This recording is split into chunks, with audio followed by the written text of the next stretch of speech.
Christian Nyland here, Sober Identity Podcast. We're live from the Palmer House in Chicago, out of all places. Like I mentioned before, spend a lot of time in hotels. So you're going to get a lot of hotel backdrops throughout these episodes, but it's a lot of fun to have this flexibility to be able to chat with people on the road.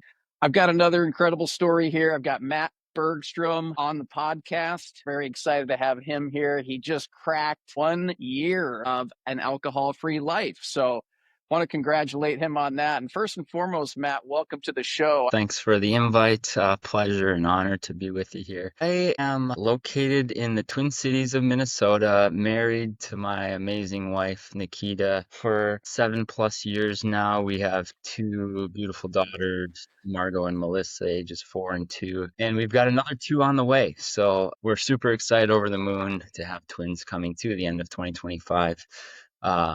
With the expectation it's going to be pure chaos in our household for a while. But love being a dad. You and I connected first through Front Row Dads, and I just love your zest for life, as well as obviously your intentionality and what you're doing for the sobriety movement. And I suppose outside of just enjoying being a family man, I have a real estate business. That's what I guess how I make a living, what I do with a lot of my days, but also love being outside, love designing my days, pretty active, love hiking, biking, working out, playing sports, and connecting with people. I love that. Well, first and foremost, congratulations on twins, man. Your family's doubling real quick here. That's super exciting. What was your first emotion that came up when you found out you weren't going to just have one, but twins? Yeah, I think it was a little, oh crap, what do we get ourselves into? So I think that was the immediate, but after that, it's like we'll figure it out. We figured out, everything up to this point. We've got great people around us, and our girls are super excited about it. Our 4-year-old is super gung ho to help out, and she's great with her baby dolls. So we'll see if it translates to real babies, but we're super excited to be adding a couple more here.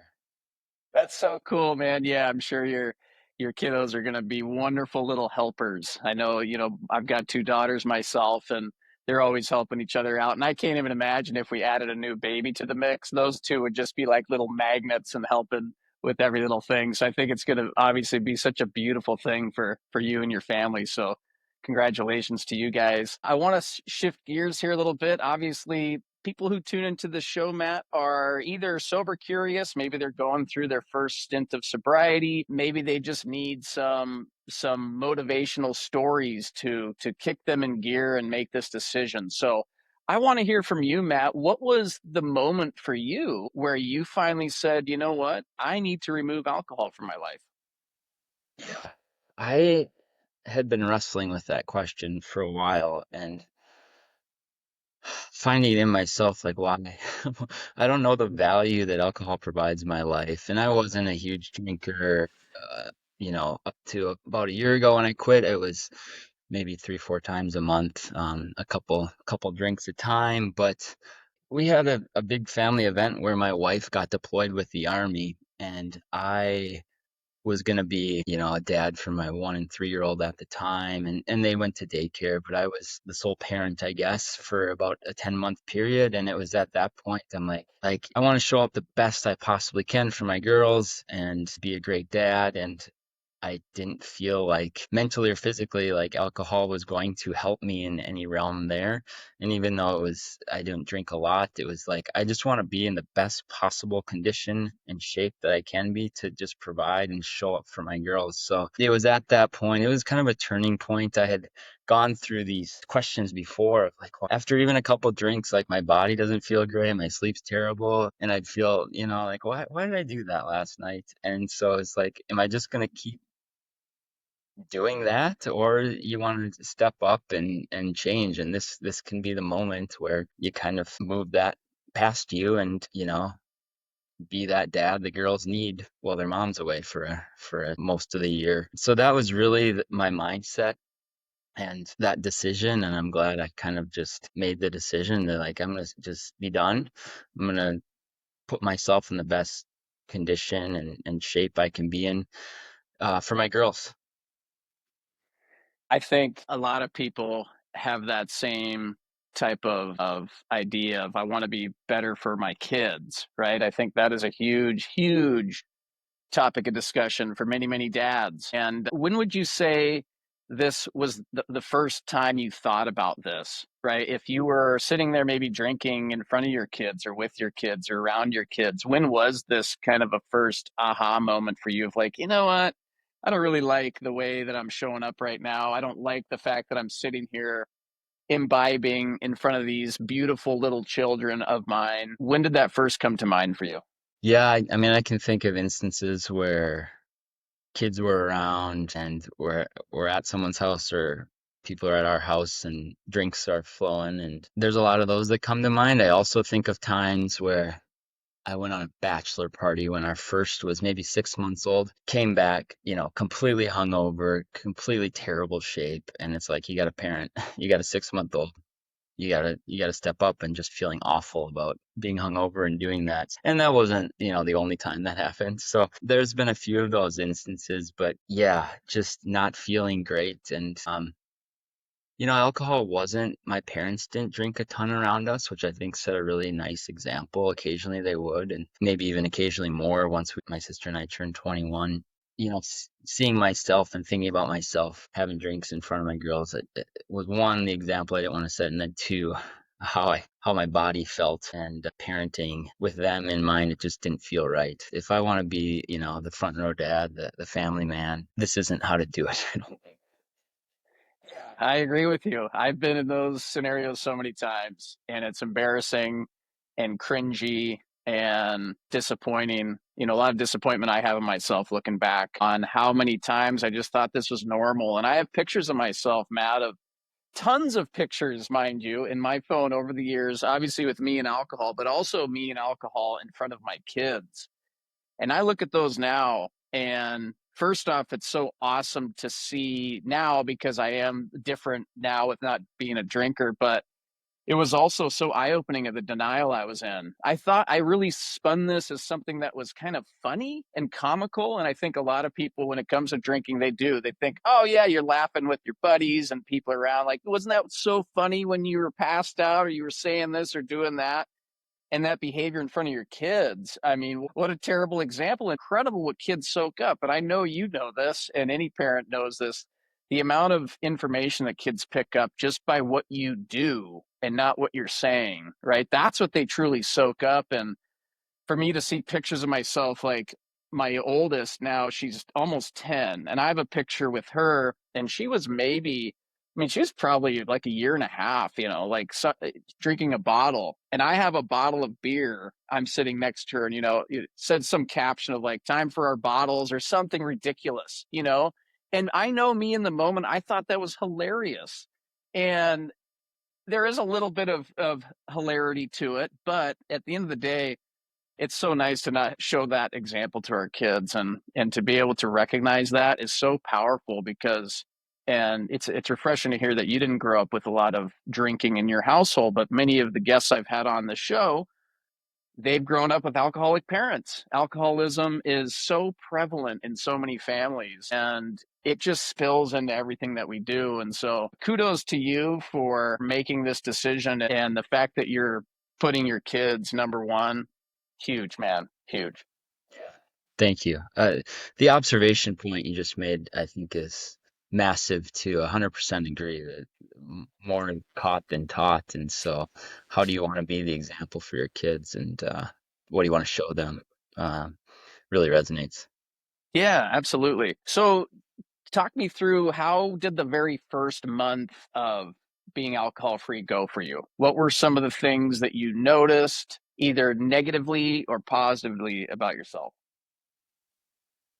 Yeah, it was fairly easy transition, I will candidly say. There's times where people, you have a reputation, not a reputation, but people know, like, maybe you like to have a beer at a social event, or you like to go for happy hour. And so saying no to the happy hours and those outings, having my daughters, by myself was a nice excuse to be able to say no to a lot of that stuff. But even social events and stuff, that was probably the toughest part. Like, the social pressure was, I think, my biggest thing, and why I kept drinking. It was just always around me, as friends are having drinks, coworkers, whatever. And so getting past that was, and just having confidence in some, you want a drink? Yeah, I'll grab a water. Some of that stuff I think was the toughest part. I didn't have like withdrawals or anything physically that was really pulling at me. The biggest thing was being in those environments where there was alcohol and people asking you, or you having to, say I'm taking a break or I'm done drinking, or having those conversations. And really it's most of it was in my head, I think. Like, the people that care about you don't, like, they're not going to judge you or care. I just need to get over myself a little bit about that. And it wasn't as awkward as I thought it would be. I remember a lot of social situations going in, like, oh gosh, I got to talk to people, or I'm going to have to mention this, or how do I slyly have something that looks like a drink in my hand? So, that was probably the hardest part. But just, my wife wasn't around. We just didn't have alcohol in the house, and I wasn't, going out to restaurants or dinners or happy hours, because I was, being with my kids. So it was a fairly easy transition, I guess. That's awesome to hear. Did you have any challenging scenarios, just specifically when you showed up to these social events, when you had this discussion, when you walked into a room? Like, how did you feel? Did you have anything canned response or something that you knew you were going to say, or did you think about any of that stuff? What are some tools that you came up with? The main thing that I heard on a webinar that we were on with the gentleman, the front row dad one, where gentleman, the ESPN, I can't remember his name. Yeah, James Swan. Yeah, yeah, Yeah. yeah. When people ask you if you want a drink and they're, accustomed to grab me a beer or whatever, you just say, yeah, I'll grab a water. Or can I get a water? Um, that felt easy after a little while. Um, I remember at first, like, trying to just, avoid having the conversation that I wasn't drinking, or that I had taken a break, and I had friends who would ask me multiple times, like, do you want something? Do you want something? And then one friend in particular was like, are you drinking anymore? And I said, no, I'm not. And said, I'm taking a break. Just, I explained a little bit of why. Like, oh, that's cool. And then she's like, I'm not going to ask you anymore. So that made life a lot easier. So then I'm like, I'm just going to be open about it. So I don't need to like try to hide this. But I think my go-to was always, do you want a drink? Yeah. Can I get a water, please? Just going with that, just confidently saying that, and being okay with it. And then just being open about it. And people actually were supportive. The people that mattered were supportive, and thought it was cool. And so that, breaking that ice was a little difficult at first. Yeah, yeah. Isn't that insane though? The fact that we can't just go into a scenario like that and just order a water and all of a sudden the heads swivel over, the spotlight goes on you like, whoa, this guy doesn't drink. Can you believe that? Let's ask him, let's pepper him with questions.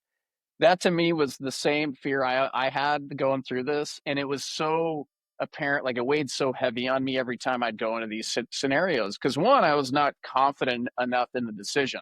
That was the biggest thing that I realized. That was a massive insecurity in me. It happened to be drinking, but it was just honestly an insecurity where I didn't feel confident enough to be in a room, to be that social being that I truly am, even without it, and to be able to put a firm boundary down of like, yeah, no, I don't want that beer. And if someone gives me a lot of flack for that, I just go, hey, I don't drink alcohol, and even still, then, like you mentioned, the people that matter. And I love that you said that the way that you did, because it's so true. The people that matter, they so respect it. In fact, they're intrigued by it, right? And they support you because they love who you are and respect your stance on it. So yeah, it's always, the stories are so similar. When I talk to guys that start wanting to quit drinking, it's that scenario of like, it felt a little strange, and I was probably just up in my head about it, but it ended up working out okay. Because again, have to remind ourselves everyone else is wrapped up in their own worlds, right? We all are. And so when you can go in and do this, if someone's giving you flack, typically it's because they have a drinking problem. And now you are, they're stepping into their zone of like, uh-oh, maybe I also need to consider this, but that terrifies me. So I'm just going to project this all over you or all over the other person. So that's so cool. I typically, my go-to order when I go in these scenarios is a club soda with lime. That is because it tastes very refreshing. You could drink a ton of them, and it looks like a cocktail. And so there were times where I straight up tell people when I was insecure going through this, I would just say, "Yeah, I've got a vodka soda." Oh, it's a vodka soda. Cool, man. And everyone's getting blasted around you, and you're just drinking these. But yeah, I always love asking that question because it's one of the tougher parts, regardless of how much alcohol affected you. And it sounds like for you, Matt, alcohol, if we were on like a scale or a spectrum, for you, it just seems like you had a pretty decent control over it based on what you're telling me here, which kudos to you, man. I was on the way other side of the spectrum. so, so it was tougher for me to dump it, but I think that's so awesome. So, how has this decision affected your business life? You mentioned you're in the real estate business, doing some investing there. How has this year for you, being that you've removed this from your life, how has that affected what you're doing now? It's been great. Yeah, yeah, just the mental clarity and the body feeling good, the energy level being great. Even though I didn't drink a lot, when I did drink the next day, I would definitely notice it, and it'd be sluggish, and it just wasn't helpful for a lot of avenues of life, but certainly not for trying to get into the zone with in the business world and driving, value and producing. I felt like I've gained so much by giving up alcohol. Probably the mental clarity I mean, the mental clarity and the energy, both two huge things. Like I get going with my days. The alcohol would affect my sleep, and like the next day would not be good. And I'm just in such a more honed in state business wise. It's also just, not something I have to think about. Some of the insecurity around not drinking and the social pressure that resonates strongly with me too. And now it's like it's just not a factor. It's not going to weigh on me. I'm not going to have decision fatigue going into an event where I know there's going to be alcohol there and I'm going to feel bad about it, but I'm going to, be pressured into it or whatever. So it's, going to events and going to you know, meals and stuff. It's not a factor that I get anxiety about or, guilt myself about afterwards. So business is going well. Business is in a great point. We've been scaling our portfolio and bringing on some more help. So yes, I feel like I've definitely felt the gains of leaving behind alcohol in that realm of life. Yeah, yeah, I love the mental clarity like you mentioned. It's so huge. And I mean, to be able to grow your capacity as not just an individual, a family man, a husband, but also in the business realm, being an entrepreneur like you are. I have personally found the capacity is starting to scare me a little bit because I'm like, I'm realizing how much more capable I truly have been. And I always knew that alcohol was this massive anchor. I said it to myself for a decade, Matt.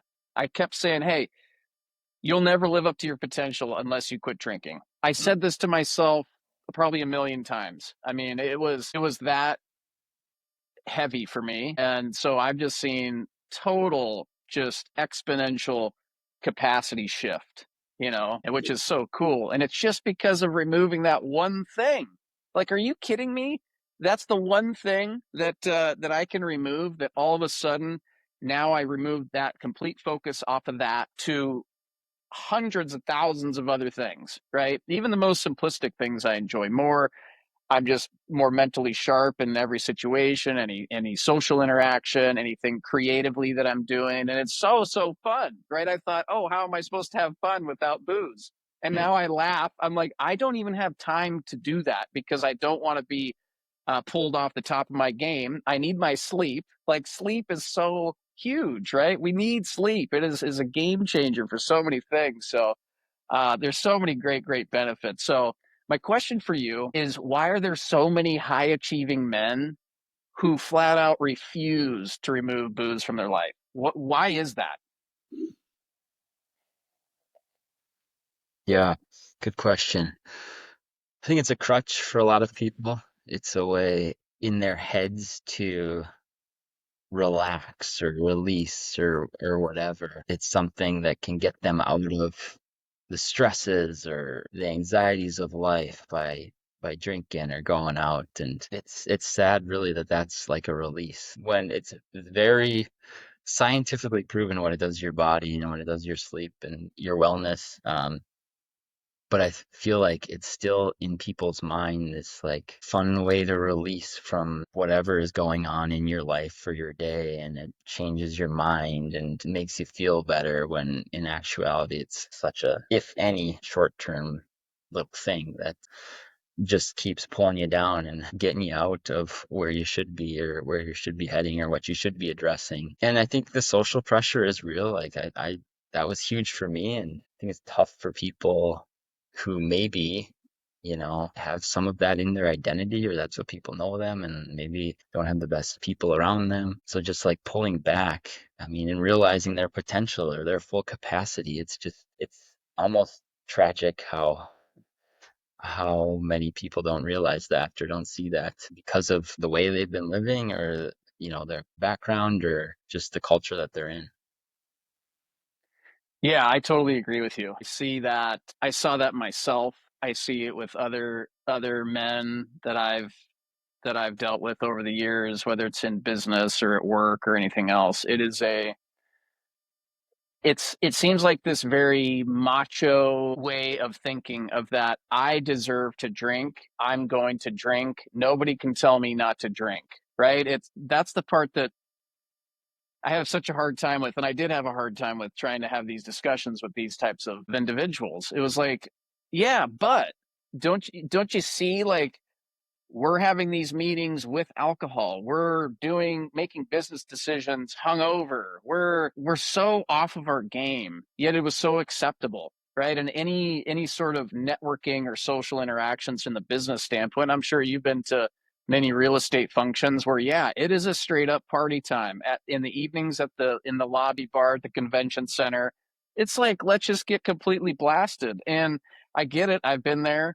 It is a way to let loose. I honestly think it's the one way for people to finally allow themselves to be them, right? So they need the crutch, like you said, to have that beer, to have that discussion with someone high powered in front of them, where you're trying to get them to like you, so you can get the next big deal, right? And be in with the cool crowd, and the crowd that's going to get gain you wealth and status and all the things, and for you to not be able to be yourself without the booze, that's scary, right? In those situations. And so any high performer that I've talked to that has removed alcohol, they say the same thing. They're just like, mind is blown. And their business is thriving at a whole nother level every time. Never fails. I've never heard one guy say, yeah, I stopped drinking and I don't know, my business started to flounder. I can't make connections anymore. Like, I'm just, running with no energy. You just, you say it and both of us are laughing, right? Because we know how asinine that truly is. So I'm always fascinated to hear the point of view of people on what they think about that question. So Yeah, it is funny to think about now in hindsight, the things people say and the things that just hold people back. And now feeling what I felt the last year and how life's gone, it's just like, holy cow. Like it's amazing, it's powerful, but something's there holding a lot of people back, sadly. yeah, yeah. So for you, what was your hardest day this last year? Being not being able to lean on alcohol, not having that as a crutch. Did you have a day or a moment in this last year that you can pinpoint that was really hard for you? And how did you get past that without alcohol? Pinpointing one day. I Or a never, moment or whatever it might be. yeah, I think it's probably a social. I'm gonna go back to socializing. I didn't have a relationship with alcohol where it was like when I'm sad, I go to it, or um, it's there, to drown my sorrows away. So thankfully, nothing came about there. As your emotions go up and down, but it's the social situations. I can think of a time we were out in Minnesota on the lakes in the summer. That's a big part of the traditions up here, and um, everyone's got drinks, and I'm with my daughters too, and you get asked multiple times if you want something, and a lot of people I didn't necessarily know very well, and so I wasn't as comfortable talking to them about not drinking. So I think that's probably like the social situations in general, that was a moment that stands out, and I'm sure there's others. And going out to a dinner where maybe a date night, not like a multiple couples kind of thing where everyone else is drinking and I'm the one that's just ordering water is maybe the toughest thing. But honestly, I feel really confident in my decisions right now and comfortable talking about it and ordering, that water or non-alcoholic beverage. Nowadays, it just doesn't feel like there's many tough moments at all. That's great. That's great. Yeah, it sounds like a pretty seamless transition for you, which is awesome. How would your wife describe you prior to making this decision versus the man you are standing here right now? Hmm. I think she's felt it and seen it and realizes the difference. Um, I think she's also, I don't want to speak for her, but been a little bit inspired to cut. She's pregnant now, so obviously she's not Yeah. drinking, but she's cut back, um, cut back herself, and she feels. I mean, we talk about energy levels and being able to wake up in the morning and go for a workout versus being sluggish, having a tough time getting out of bed. So I think it's been a positive in that regard too, that it's kind of shown her what can happen and how basically just leading by the example of what's going on with my life and where I'm at and how I speak about things. I feel like I'm in the best health, best shape of my life.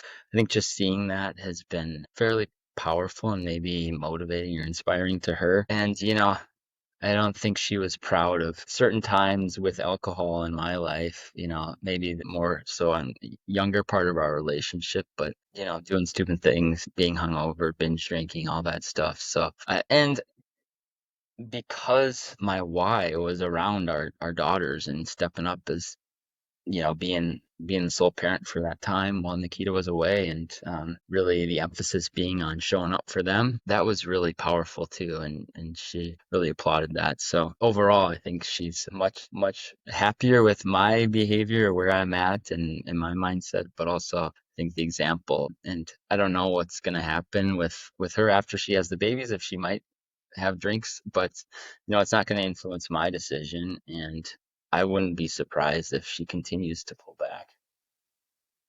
Yeah, that is so cool. So you've been able to set that example is huge, and people pay attention. And obviously, being for her to be able to see the changes that you've had and how you describe it and how amazing it's made you feel physically, mentally, and everything else. That's truly powerful. And it'd be such a cool spin-off for her. She's already not drinking right now. Why not just keep it rolling, baby? You know? Exactly. Yeah. That'd be so cool. Yeah. So for anybody listening who is in that position of being one to want to quit drinking, but being with a spouse, significant other who does still drink, how do you have that conversation? Yeah, I think a lot of it goes back to just confidence in myself and making that decision. We both don't weren't drinking a lot, don't drink a lot. Um, And so I'm just said, it's I'm really focused on my health and my, both physical and mentally. I've gone through a bit of a resurgence in discovering a lot of that. And so this alcohol doesn't provide any value to me. And so this is the decision I'm going to make. I'm not gonna, force anything upon you, but I'm so confident in this conviction for myself and the person I want to be and the body I want to have and the mental clarity and how I want to show up, not only as a family man, but in business and in life in general and my relationships. And so that it was just like all the benefits I saw for me. And I just hadn't found any compelling reasons why alcohol still should exist in my life. So I basically said, this is what I'm thinking. This is what I'm going to do. And again, it was no pressure for her going into her deployment and when she got back, but this is who I want to be in life right now. And then I, hopefully by example and through further conversations and talking about, some of my struggles and with the social pressure and overcoming that, it's a part of me, and she's seen that now. And so I think she respects it, and we haven't had any issues. Like, we weren't big drinkers. That wasn't like a part of our life, going out on the weekends or anything. There's no resentment about it or anything like that, thankfully. But I'm hoping that maybe it wears off on her, and we'll see where we go. But even if we do go out for dates and she has a glass of wine or anything, I'm not impacted at all. I just try to stay confident in what I'm doing and why I'm doing it. She can make her own decisions, and we can continue to talk about it as much as possible, as much as we want. Yeah, proud of you for having that discussion. Proud of you for being able to voice that because I know that is something that's really hard for people to do. Even just to voice your needs in a relationship and something this touchy of a subject when it comes to drinking, whew, that can go a lot of different directions, right? Because it just brings up, it triggers a lot of people because it's like, well, you're removing that crutch that I love and that I need, and how dare you change this dynamic in our relationship? Like, that's a lot for someone to process. But I think for you to be able to stand firm, and anybody who's making this decision, you got to listen to you. You got to listen to your heart. You got to listen to your gut. If you're going against those things, nothing good comes from that. I've learned that many times over the hardest of ways, and it's some lessons I've had to learn. But it's so true. Like, you got to listen to you if you deep down want to make this decision. Have those tough conversations. If you know that the person you're with loves you, they're gonna be respectful of that. They may have some reactions, but that's their reactions. And for you to be able to stand up and do that, kudos to you. I think that's so cool. And obviously you're in a much better place than other couples, because I've talked to other couples where someone is a pretty heavy drinker and the other one, their relationship has revolved around it, right? And that's the toughest piece, is to go, uh-oh, how does our relationship dynamic now work if I disappear? I'm not going to be your drinking buddy in this relationship. How does that look? How's that gonna work? And sometimes it doesn't, straight up. Sometimes, so people listening, that might be a crossroads for you in your life. But again, only positive things come from removing alcohol from your life. That's proven time and time again. Anybody I talk to, and you guys are a perfect example. But very cool that it doesn't sound like it's going to be that big of a deal at all. You guys weren't that big of drinkers right now, anyways, and for you to set that example and set that bar, way cool, man. I love it. So, looking at your relationship with your kiddos, let's fast forward some years. They get to be teenagers. They're become adults. Let's go into the scenario where now they're teens, they're on their way to college or whatever they're going to be, whatever their aspirations are. And they say, Dad, I think I want to try alcohol. What's going to be your response? Oh, Christian. It's a Question. good one because I've thought about this one too, man. And I've got Yeah. a, I've got a great idea of how I'm going to spin that. But I'm always Okay. curious to hear what other dads are thinking Sure. on that Yeah. that that conversation. It's a big It's one. great. Yeah, I haven't pondered that for too long. I think, you and I have talked in separate conversations about, and it's a big thing with front row dads, is vulnerability and having, so I want that relationship with my kids and being able to have hard conversations and talk, about deep things and tough subjects. And I'm gonna be open about my relationship with alcohol and how it started and, what I've learned over, probably almost a couple decades of drinking. And so uh, I just hope to have a candid conversation and talk to them about when I was their age. I was curious too, and the decisions I made and how I feel about it now in hindsight. The social pressure, obviously, I keep talking about that, but that's huge in kids. Definitely way more when they're teenagers, and what's around them and how they want to be perceived by others is massive. And so I don't know if I have the exact words at this point, but just the direction will be a candid conversation. I hope that they come to me asking about that and telling me that they want that versus, the opposite and experiencing it without having a conversation. So I'm trying to build that relationship with them that we can talk about hard things and have those conversations. And then I oftentimes, as a dad, I want them to experience things and learn from things on their own versus shaping them and influencing everything. They're extremely young compared to drinking age now, but I want them to try things. And even if I know it's a bad idea to climb a tree. All the risks involved, I want them to experience things where they can be safe and try things and do things and learn on their own. Not to say that I would recommend they start drinking and doing what their friends do, but I think a lot of life you learn through experience, and so all leads me to I need to think about this question more and really have a polished answer come teenage years. But I think the mode will be a very direct and transparent conversation around what I've gone through and what I've learned, and completely transparent about answering their questions and talking through it and hearing what their thoughts are and letting them process things. Yeah, I think that's great. See, I'm different. I told them if they drink alcohol, they're out of the will. Clear cut. I'm I like it. totally kidding. That was a total joke. But no, I'm right there with you, man. I have been totally open with them right now. My daughters are a little bit older than yours, as you know. They're going to be 10 and 8 here. So they are very aware of what's going on. And it is something that I'm just leading by example. There's nothing forced on them. If they have questions about it, they have questions about alcohol or whatnot, I just give them the information. I don't say you guys should never drink alcohol in your life. It's really bad. I don't ever do that because I want them to make decisions. I want them to develop into individuals, make their own choices, learn from mistakes, all that kind of thing.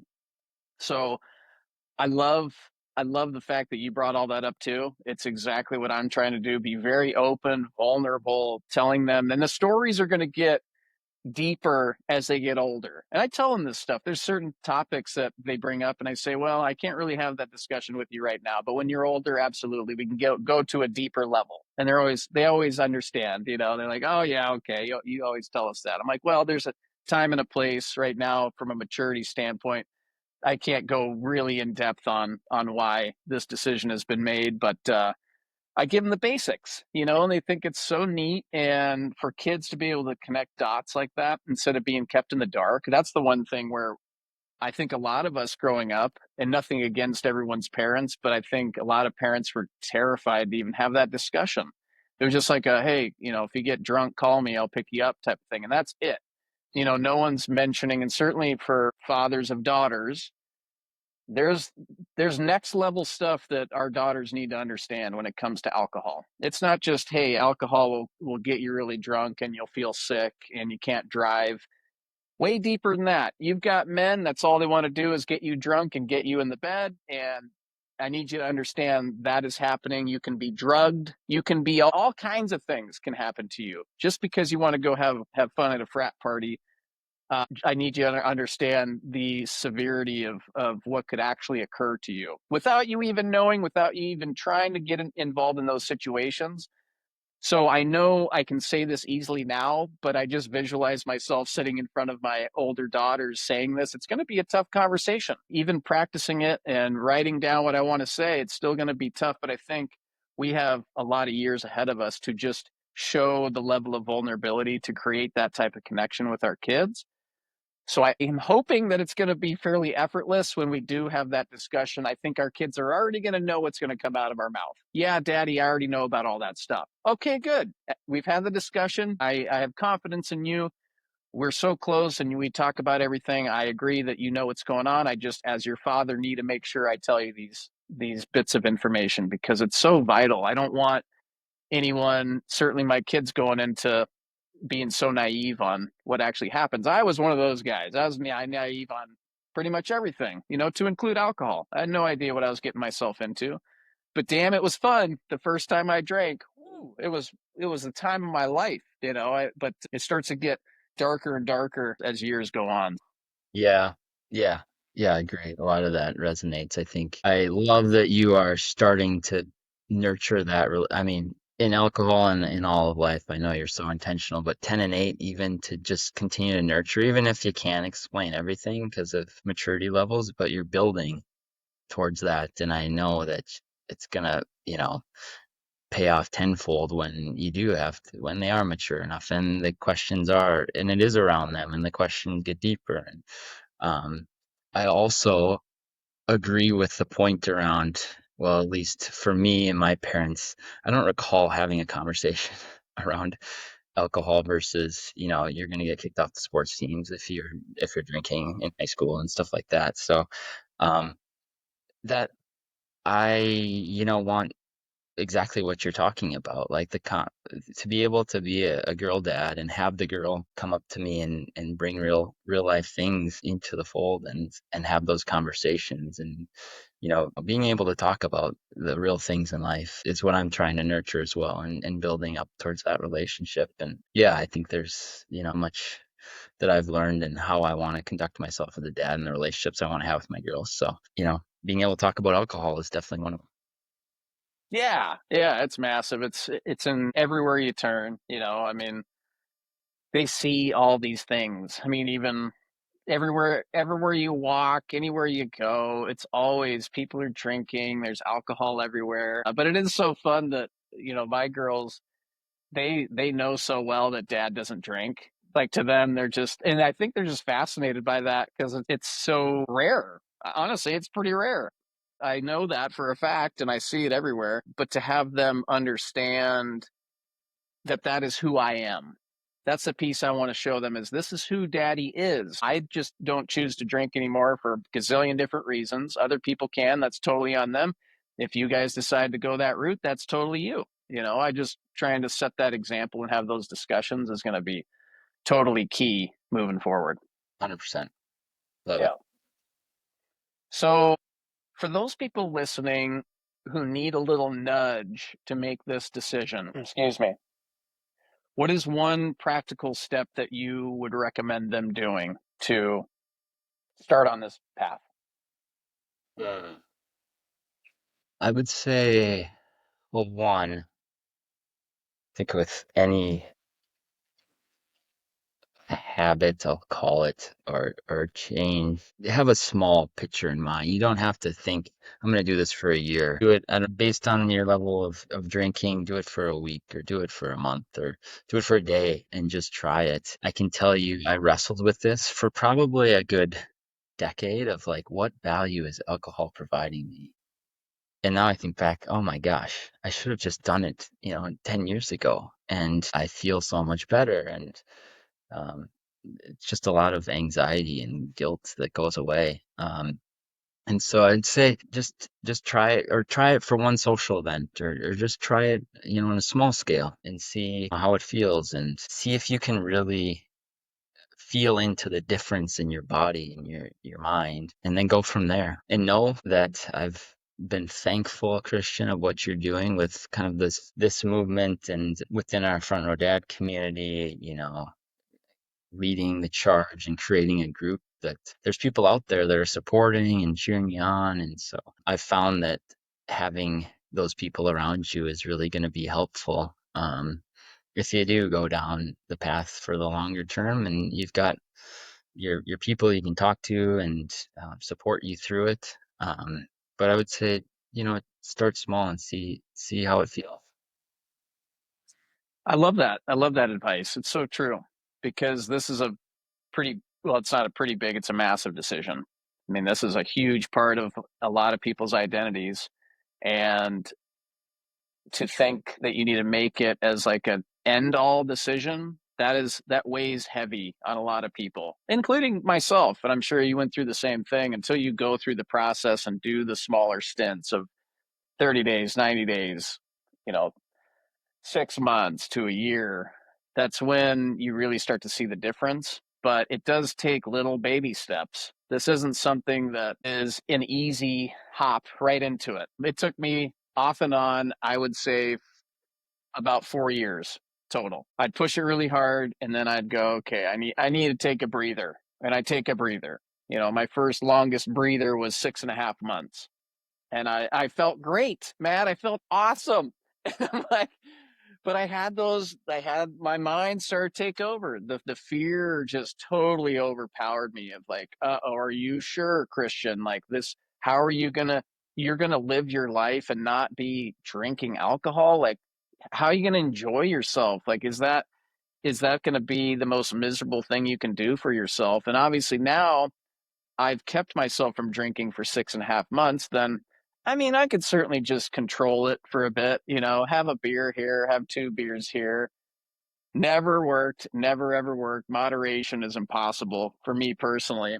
I enjoy it too much and just gives me this like total energy boost and just I want to just keep going and push it as far as possible. So I went off and on and then I'd push it too far again. I'd be like, why am I doing this? You got to quit. And I try again 3 months later. And then I did these choppy stints throughout until you finally just get so sick and tired of being sick and tired. And you're like, that's it. I've had it. Like, I woke up on New Year's Day, 2023, and I'm like, I am so sick and tired of feeling like ass. I'm so tired of this. Why do I do it? The night before New Year's Eve, I remember this so distinctly.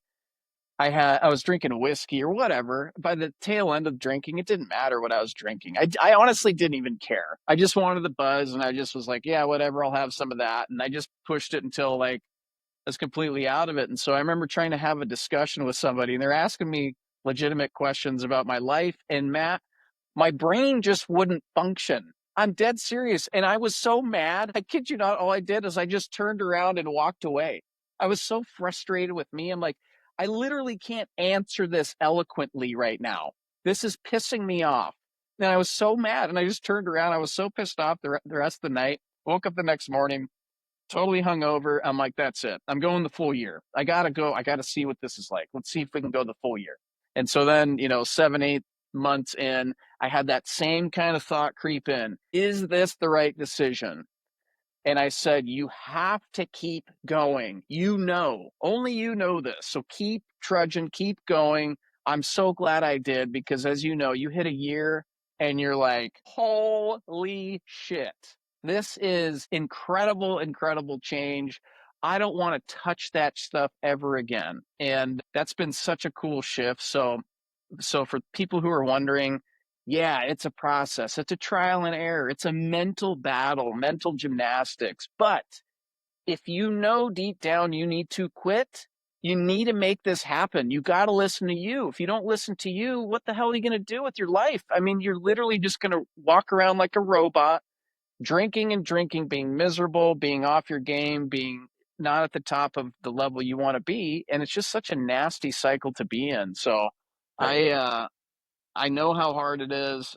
It takes time, but take the time because there's so many people that have gone, they'll go the next 20 plus years and go through the same cycle and never be able to do this and take that plunge to make it happen. And it's the saddest thing, and that's one of the main reasons I'm doing what I'm doing is I want to be the guy to say, hey, you can do this. I'm telling you. And it is the most impactful, amazing shift you can make in your life. But it does take work. It takes time. It takes one day at a time. We all say that. And that comes with anything, right, Matt? You wouldn't have built your real estate empire unless you just started.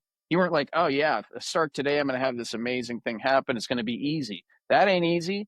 Being a family man's not easy. Nothing is easy. If you want the easy route, keep drinking.